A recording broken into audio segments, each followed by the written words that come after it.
Jadi selama 2 minggu terakhir kemarin tuh saya ya, terutama saya sempat berpikir bahwa apa kita nyerah aja ya? Ya kita mau ngapain lagi?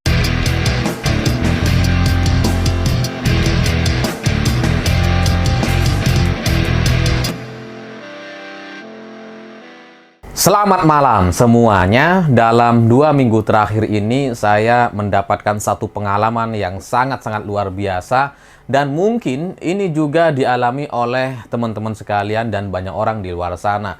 Yaitu terkait situasi politik akhir-akhir ini yang sangat-sangat luar biasa memanas gitu. Dan sebetulnya sudah ada beritanya di media di mana Pak Sekjen PDI Perjuangan Hasto Kristianto mengatakan bahwa ada beberapa orang yang diancam seperti Ulin dan Adian Apitupulu gitu, dan itu adalah sebuah cerita yang saya dengarkan lebih detail dari apa yang disampaikan oleh Pak Hasto.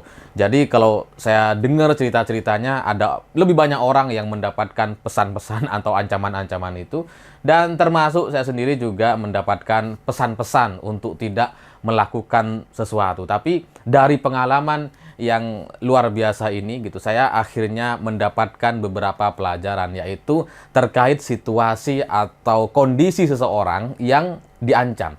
Ketika orang diberikan satu ancaman gitu ya, dia cenderung akan mengalami 3 tahapan. Tahapan yang pertama, mereka akan ketakutan gitu ya, karena ancamannya begitu nyata di depan mata, dan kita takut, khawatir kalau ancaman yang kita dengarkan itu kemudian menjadi kenyataan. Apalagi kalau kemudian sudah main keluarga. Wah, itu pasti udah goyah tuh. Orang-orang pasti langsung mundur kalau sudah menyangkut soal keselamatan atau menyangkut nama keluarga, yaitu anak dan istri dan sebagainya. Jadi fase pertama atau tahapan pertama, orang cenderung takut gitu ya. Takut ancamannya terjadi, takut kemudian terjadi sesuatu yang tidak kita inginkan. Lalu kemudian setelah tahapan ini selesai, ketakutan itu ada waktunya gitu ya. Mungkin beberapa orang berbeda-beda. Ada yang 1 hari takut, terus kemudian besok harinya atau setelah bangun tidur jadi berani. Atau ada juga orang yang butuh waktu lebih lama, misalkan 2-3 hari atau bahkan seminggu untuk kemudian merasakan rasa takut itu sampai kemudian takut itu hilang. Karena dalam pengalaman saya, orang yang diancam gitu ya, ketakutannya itu terus menurun seiring waktu. Di hari pertama takut gitu, detik pertama diancam takut. Sejam, 2 jam, sehari, 2 hari itu mulai menurun tuh. Ketakutannya tuh mulai menurun gitu ya. Orang masih bisa keluar, kemudian bisa bertemu dengan teman-teman gitu ya, tetap bisa berkegiatan. Itu semakin turun tuh ketakutan-ketakutannya. Nah, ketika ketakutan ini menurun gitu, maka kita akan masuk kepada tahapan yang kedua. Tahapan yang kedua adalah perenungan atau berhitung. Kalau situasinya seperti ini, apa yang akan terjadi?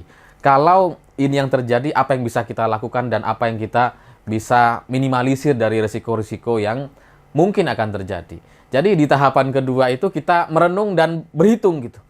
Kayaknya bisa tuh kayak gini. Oh, kayaknya yang itu nggak bisa tuh.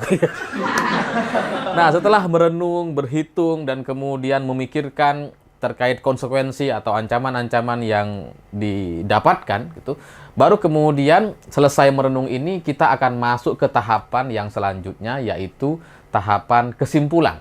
Di tahapan kesimpulan ini, orang-orang cenderung akan membuat satu keputusan. Apakah dia akan melawan atau tetap melakukan sesuatu yang dia yakini dan dia tidak peduli dengan ancamannya itu gitu. Atau ancaman-ancaman yang muncul itu sudah mereka bisa kendalikan, sudah bisa mereka ada obatnya atau strategi untuk melawannya, sehingga mereka memilih untuk melawan. Tapi kalau dalam tahapan perenungan, ancaman-ancaman yang kita dapatkan kemudian seperti tidak mendapatkan satu solusi atau jalan keluar dari ancaman-ancaman yang didapatkan, maka orang-orang cenderung akan memilih diam atau mundur gitu ya, mundur teratur dan tidak melakukan sesuatu yang dia inginkan gitu, karena ada ancaman-ancaman di depan sana. Jadi dalam 2-3 minggu terakhir ini saya sempat juga merasa bahwa kayaknya kita mundur aja. Kayaknya kita stop aja gitu ya. Kayaknya kita kayak nggak ada gunanya lagi untuk melawan. awalnya gitu ya, 2 minggu terakhir itu saya pikir sempat ada fase-fase seperti itu, makanya dalam seminggu kemarin saya sempat jarang syuting gitu karena ya kebetulan ada banyak pertemuan dan ya di fase yang masih merenung dan berhitung gitu. Tapi setelah kita hitung-hitung lagi, setelah kita renungkan ulang gitu ya, bagi saya kita semua ini tidak punya pilihan untuk tidak melawan. Pilihan kita cuma ngelawan gitu. Kalau kita nggak ngelawan hari ini, kalau kita diam saja dengan kesewenang-wenangan, dengan arogansi kekuasaan yang dipertontonkan begitu nyata di depan mata kita, maka situasi seperti ini akan terus berlanjut dan kita nggak tahu itu sampai kapan. Karena kalau sekarang undang-undang aja bisa diubah, kemudian aturan-aturan ditabrak semuanya gitu ya, dan itu dilakukan tanpa rasa malu, tanpa rasa bersalah. Apa yang akan terjadi di depan kalau kemudian kita tidak bisa melawan gitu. Jadi ya bagi saya pilihan kita hanya melawan dan meluruskan apa yang sudah terjadi di MK sana, yaitu intervensi dari pihak luar dan arogansi kekuasaan yang mempertontonkan kekuatan gitu ya. Sehingga ya kita harus melawan, itu adalah jalan satu-satunya gitu.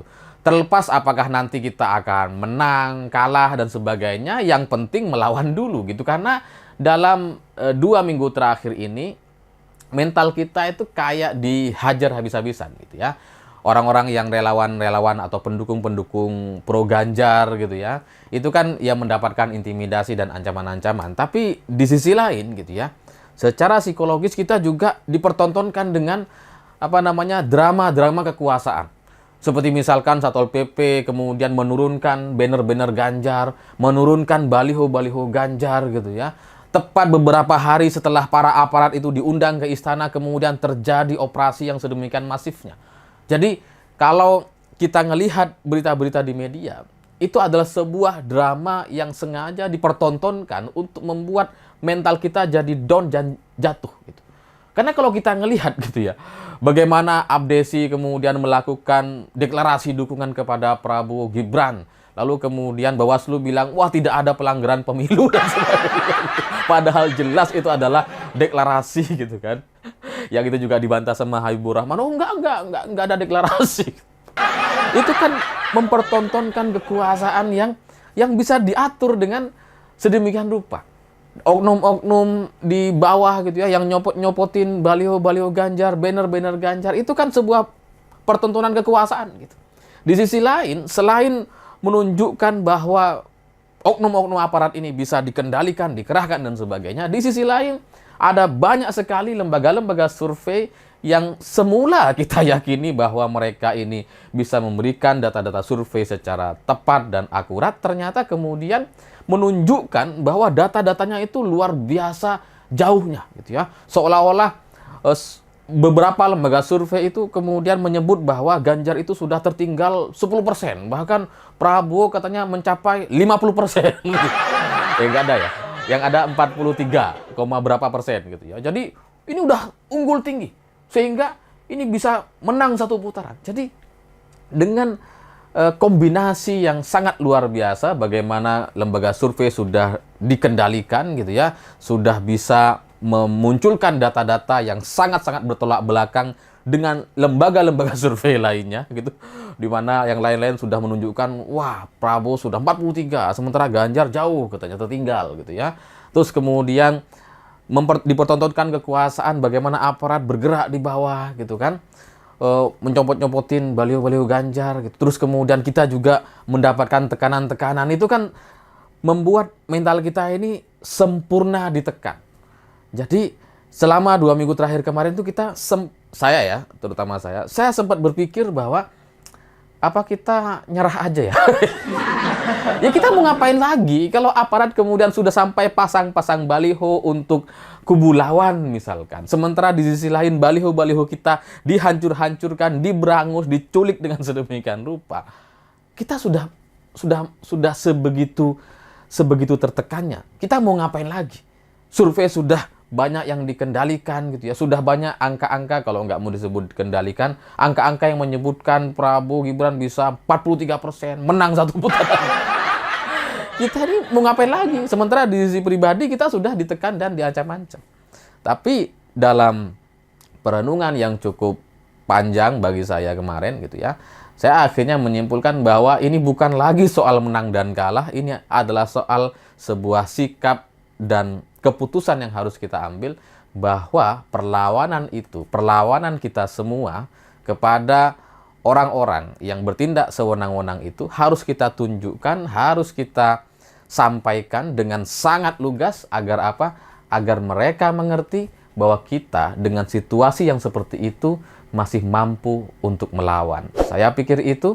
Terima kasih sudah menonton. Begitulah kura-kura.